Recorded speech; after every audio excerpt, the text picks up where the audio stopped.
Good morning friends. ஒரு பழமொழி கேட்டீங்க.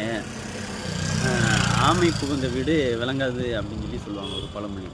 அது எதுக்காக அப்படின்னா, அது ஆமைக்கு இல்லை, அது நமக்கு தான், ஒவ்வொரு மனுஷங்களுக்கு தான் சொல்கிறோம். அதை பிஸ்னஸ் பண்ணக்கூடிய ஒவ்வொரு மனுஷங்கள் தான்.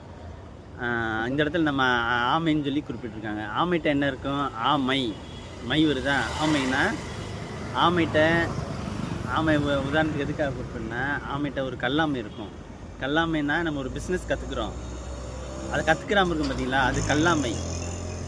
ஒன்று புரிஞ்சுச்சிங்களா? அது கல்லாமை. இன்னொன்று முயலாமை. எந்த ஒரு முயற்சியுமே செய்யாமல் டெய்லி மீட்டிங் மட்டும் அட்டன் பண்ணிட்டு எந்த ஒரு முயற்சியுமே செய்யாமல் ஒரு ஈடுபாடு இல்லாமல் இருக்கும் பார்த்தீங்களா, அது முயலாமை.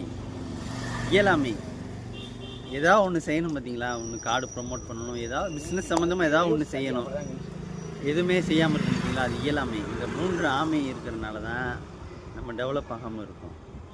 அந்த ஆமை அந்த முயலாமையை விட்டுட்டு நம்மளால் முடியுன்ற ஒரு தன்னம்பிக்கையோடு எல்லோரும் செயல்பட்டோன்னு வைங்களேன், எந்த துறையாக இருந்தாலும் நம்மளால் சக்ஸஸ் பண்ண முடியும். Thank you, welcome.